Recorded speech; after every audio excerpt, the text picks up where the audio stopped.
مباشرة من تلفزيون المصري، تلفزيون الشعب، استديوهات الفضائية المصرية ومسبيرو، وبرنامجكم كل تلات حلاوة زمان.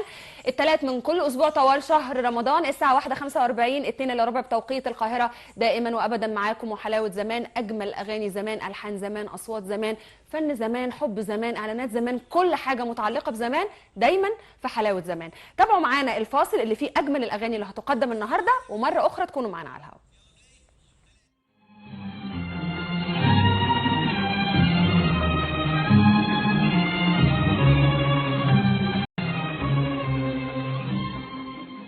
بيت العز يا بيتنا، على بابك عنبتنا. بيت العز يا بيتنا، على بابك عنبتنا. لا خضرة وظليلة بترفرف عن عينا، لا خضرة وظليلة بترفرف عن عينا. الرمل يا حليلة يا حليلة من أول عتبتنا. يا بيت العز يا بيت السعد يا بيت الفرح يا بيت تعب الهوى قلبي والحلو مشتري، والامتحان خبي على بعضي ونداري. تعب الهوى تعب الهوى تعب الهوى قلبي. أنا والقمر جيران، عارف مواعيد وتارك بقربين أجمل الألوان. ذوق الحب بحبك حب، أحبك حب عجيب والغريب. لو قسموه على كل جراح، على كل جراح الدنيا تطيب. إليك تعلم ألا أستاهل، علمني كيف أقص جذور هواك من الأعماق.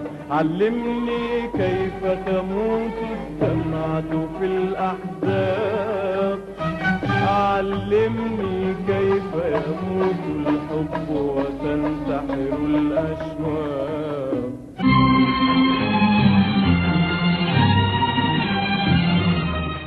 من جديد وحلاوة زمان دائما وأبدا من التلفزيون المصري، استديوهات الفضائية المصرية، تلفزيون الشعب وحلاوة زمان.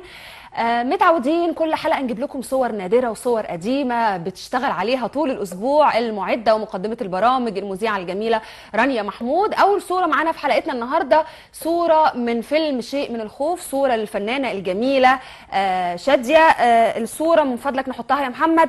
الصورة للفيلم اللي تم تصويره في استوديو مصر سنة 1968 زي ما احنا شايفين. بطلة الفيلم الفنانة الكبيرة شادية، بجانبها المؤلف ثروت أباظة، في مقدمة الصورة على الأرض المخرج حسين كمال، وأيضا كاتب السيناريو الفنان يوسف فرانسيس. هذا الفيلم أثار ضجة كبيرة جدا وقت عرضه، يعني البعض أوحى للرئيس جمال عبد الناصر وقتها إن الفيلم دوت يعني بيرمي إليه أو في نوع من أنواع الإسقاط السياسي عليه، وإن المقصود بشخصية عتريس هو شخصية جمال عبد الناصر. طبعا هذه الشخصيات الحقيره او الوضيعه اللي بتحب تصطاد في الماء العكره موجوده جدا، وحتى في مشهدنا السياسي الحالي بنشوف منهم كتير اللي يحبوا كده يعني ايه يسخنوا الدنيا وما يهدوش النفوس. المهم ان الرئيس جمال عبد الناصر يعني ارسل رئيس السابق ايضا محمد انور السادات اللي كان وقتها بيشتغل معاه، وشاف الفيلم ويعني واشار عليه انه يحذف بعض الافلام، بعض المشاهد من هذا الفيلم علشان يضيع هذا الاسقاط السياسي. لكن الرئيس جمال عبد الناصر ما سمعش هذا الكلام وشاف الفيلم بنفسه، ولما شافه قال الفيلم يتذاع كله بلا اي مشهد وبلا اي حذف لاي مشهد، وقال لو انا فعلا بالشخصيه ديت او لو احنا فعلا بنتعامل مع بلدنا بالشخصيه ديت يبقى نستاهل الحرق، مش نستاهل هذه النهايه اللي لقاها بطل الفيلم. اول اغنيه معانا في حلقتنا النهارده اغنيه بيت العز يا بيتنا للفنانه الجميله فايزه احمد. الكلمات لمرسي جميل عزيز والالحان لمحمد الموجي. نشوفها مع بعض ونرجع مره اخرى على الهواء وحلاوه زمان.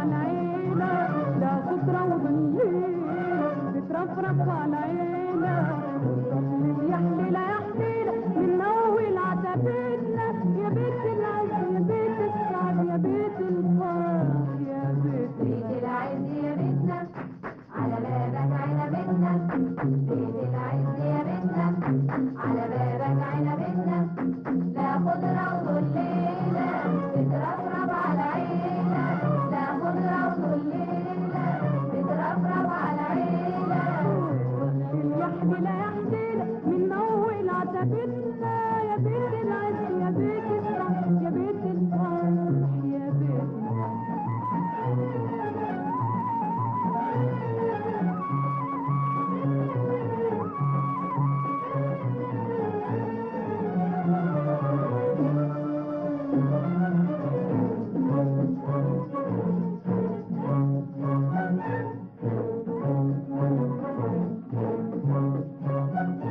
بيت العز يا بيتنا بحضانك كلمتنا بيت العز يا بيتنا بحضانك كلمتنا بمحبة زرعناها بمحبة سقيناها بمحبة زرعناها بمحبة سقيناها كبرنا ويا حليلة وحلوة فاكهتنا يا بيت العز يا بيت السعد يا بيت الفرح يا بيتنا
ابعد يا شيطان ابعد يا شيطان عن مصر وعن أهل مصر وعن مصر بكرة وعن ثورتنا النقية البيضاء السلمية من أجل مصر دائما أجمل وأروع، ودايما يبعد عننا الشيطان. الصورة اللي هنشوفها دلوقتي هي صورة لصوت من الجنة. أنا بتصور إنه لو في يوم من القيامة ربنا رحمنا جميعا ودخلنا الجنة هنسمع صوت يشبه صوت فيروز.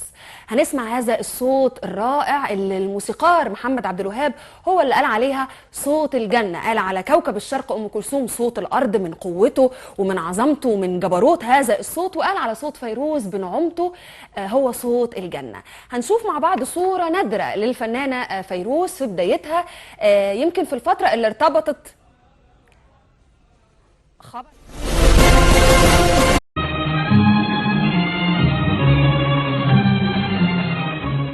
على الهواء من جديد حلاوة زمان من شاشة التلفزيون المصري، استوديوهات الفضائية المصرية، ماسبيرو تلفزيون الشعب، وأغاني زمان، فن زمان، حلاوة زمان بألحان زمان، حب ومشاعر زمان، ووطنية زمان، قومية زمان، عروبة زمان، وثورات زمان. دائما وأبدا مصر منصورة بإذن الله وكل أهلها في رباط إلى يوم الدين، وجيشها خير أجناد الأرض زي الرسول عليه الصلاة والسلام ما قال. معانا صورة نادرة للفنانة الجميلة فيروز جارة الوادي، هذا الصوت الرائع الجميل اللي بعتقد انه مفيش بني ادم ممكن يسمع هذا الصوت الا لما ياثر في وجدانه ويشكل في عقله وفي افكاره، يكلم روحه ويكلم قلبه ويكلم احساسه. يعني صوت عبقري. انا اتمنى ان الزمان يجود بفيروز اخرى وام كلثوم اخرى، ويتجدد هذا الفن الجميل في وسط العالم العربي كله. صورة، عايز ايه يا محمد؟ صورة، نشوف الصورة للفنانة الجميلة فيروز. هذه الصورة النادرة كانت في فترة تعرفها على الفنان عاصي الرحباني وفترة الزواج، ويمكن كانت بداية الشهرة والنجومية. معانا صورة أيضا أخرى للفنانة الجميلة فيروز تجمع كوكبة، فيروز وأم كلثوم وزوجة الفنان محمد عبد الوهاب السيدة نهلة القدسي. قصة هذه الصورة وهذا اللقاء النادر، كان أم كلثوم قايمة برحلة فنية إلى لبنان، ولما وصلت بيروت كان في انتظارها صديقتها شفيقة دياب اللي بتربطها بيها يعني صداقة قوية جدا. صحبتها هذه الصديقة إلى أشهر الأوتيلات في لبنان، وكان في انتظارها أهم السميعة اللي موجودين في انتظار وصول كوكب الشرق.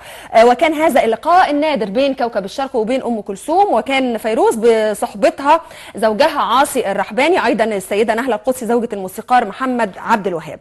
نسمع بقى فيروز ونحن والقمر جيران، ونرجع مرة أخرى على الهواء.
رب بحق هذا الشهر الكريم والايام المفترجه اطلب من ربنا ان انا اقابل الست دي. لو يوم ما اقابل فيروز دي لازم انحني وابوس ايديها على كل هذا الجمال والابداع والاحساس اللي طالع في صوت فيروز. ربنا يا رب يديها الصحه جاره الوادي.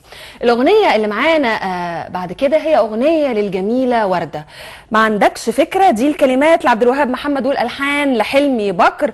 اسمها الحقيقي ورده فتوكي، ولدت 22 يوليو 1969 1930 في باريس في فرنسا.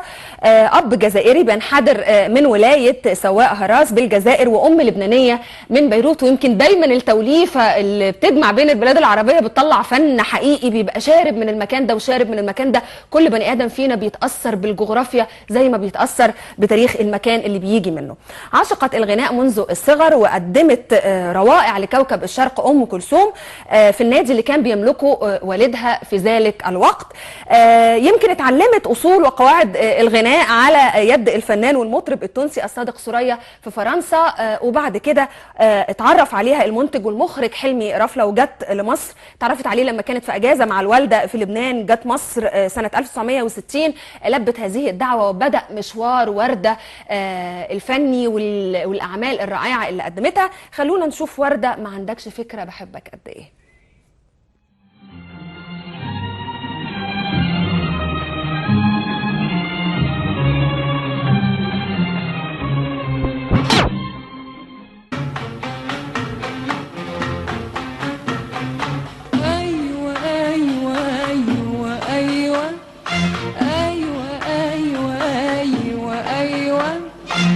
أيوة يا أحلى الناس في عناية، أيوة يا أغلى الناس، أيوة أيوة يا أحلى الناس في عناية، أيوة يا أغلى الناس، أيوة أيوة يا أحلى الناس في عناية، أيوة يا أغلى الناس. أنا إحساسي بحبك أكتر كل الإحساس، أيوة يا أحلى الناس بعناية، أيوة يا أغلى الناس. ده أنا إحساسي بحبك أكتر من كل الإحساس. فوق الحب بحبك حب، بحبك حب عجيب وغريب. لو أساوم على كل جراح، على كل جراح الدنيا تطيب. فوق الحب بحبك حب، أحبك حب عجيب وغريب. لو أساوم على كل جراح، على كل جراح الدنيا تطيب. وانت هقولك مين في حياتي، ما انت حب سبب لحياتي. وانت هقولك مين في حياتي، وانت حب سبب لحياتي.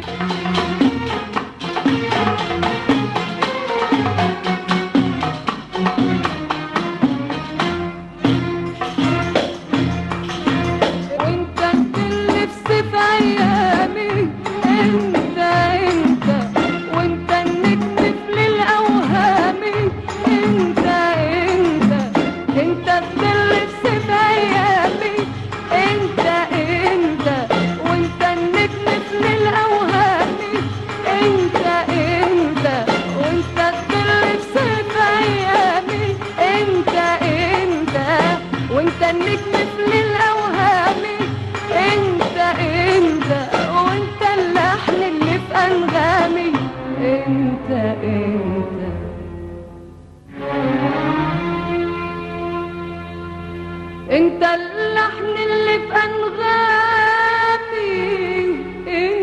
انت وانت اللحن اللي في انغامي، انت وانت اللي بقول لك يا غرامي، يا غرامي، يا غرامي، يا غرامي، يا غرامي.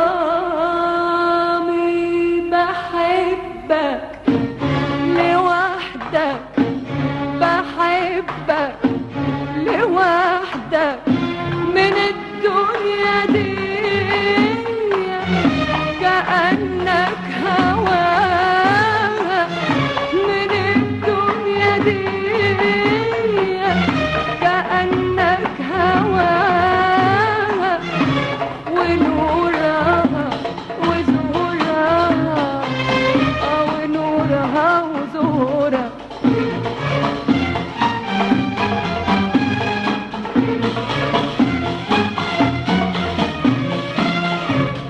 هنت هوايا وأول منايا وآخر منايا ياللي ما عندكش فكرة ما هنت هوايا وأول منايا وآخر منايا ياللي ما عندكش فكرة ما هنت هوايا وأول منام ما هنت هوايا وأول منام وأقول بس إيه أنا أقول بس إيه ما عندكش فكرة. على الهواء من جديد، يعني الواحد قاعد كده حاسس انه متبنج متخدر بالمزيكا الجميله. بتخلص الاغنيه محمد يقول لي يلا، وابقى انا مش عايزه الاغنيه تخلص وعارفه ان المشاهدين قاعدين في البيت متغاظين مننا عشان انا راجعه انا اقول اي كلام. الكل عاوز يسمع، مش عاوز يسمع المذيعه ولكن عايز يسمع المزيكا. معانا صوره من الصور النادره، صوره من حفل زواج. يمكن ارتباطنا بالافلام الابيض واسود وحب الناس لافلام زمان ما عندهمش فكره قوي جوازات زمان كانت مين متجوز مين او مين بيحب مين، وكل هذه القصص العاطفيه اللي كتير من الناس بتبقى مشغوله بيها. يمكن لحد وقتنا الحالي مهتمين قوي مين اتجوز ومين طلق ومين حب ومين عمل القصص دي كلها. معانا صوره من زواج الفنانه الجميله ميمي شكيب للفنان سراج منير. طبيعي جدا تكون هذه الصوره موجود فيها نجيب الريحاني، لان الاثنين كانوا اعضاء في فرقه نجيب الريحاني، كان اول الحضور، وكمان توأمه الفني الفنان والمؤلف الكبير بديع خيري. نجمه فريق الريحاني الفنانه ماري منيب اللي بتقف بجوار زميلتها في الفرقه العروسه ميمي شكيب، بجوارها ايضا الفنانه الكبيره زينات صدقي، وعلى يسار العريس زوزو شكيب شقيقه العروسه، ثم والد العريس محمد شكيب حكم دار البوليس المصري. بيعود تاريخ هذه الصوره لسنه 1947. الاغنيه اللي هنسمعها دلوقتي نجاة والا انت. يمكن محمد عمال يقول لي طب احنا معانا اغاني يعني لفنانين رجاله، اقول له لا الحلقه خلينا ماشيينها ستات شويه عنصريه كده مني للستات. نجاة الا انت كلمات مأمون الشناوي، الحان محمد عبد الوهاب. الغنى طبعا للفنانه الجميله نجاة الصغيره. غنت هذه الاغنيه اول مره سنه 1969 وكانت في فيلم 7 أيام في الجنه. نجاة الصغيره والا انت.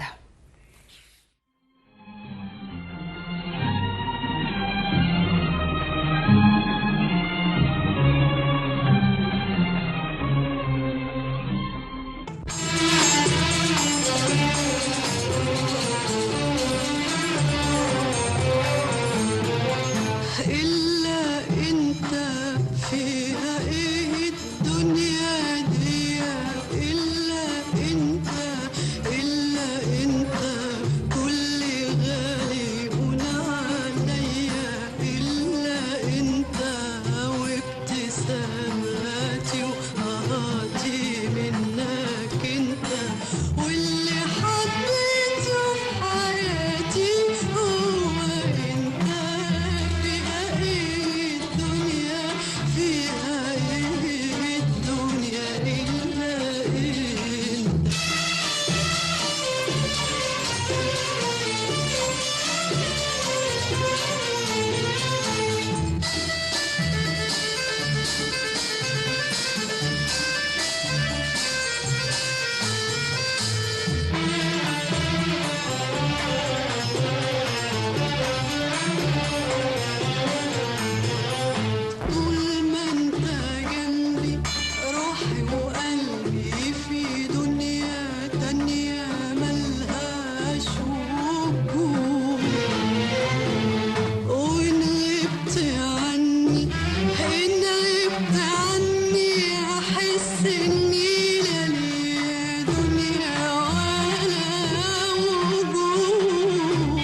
اشوفك يا بستناك يا بدور عليك والقاك طول ليلي طول ليلي الا انت فيها ايه الدنيا دي الا انت الا انت كل غالي قول عليا الا انت وابتساماتي ونهاراتي منك انت واللي حبيته في حياتي هو انت فيها ايه الدنيا فيها ايه الدنيا الا انت.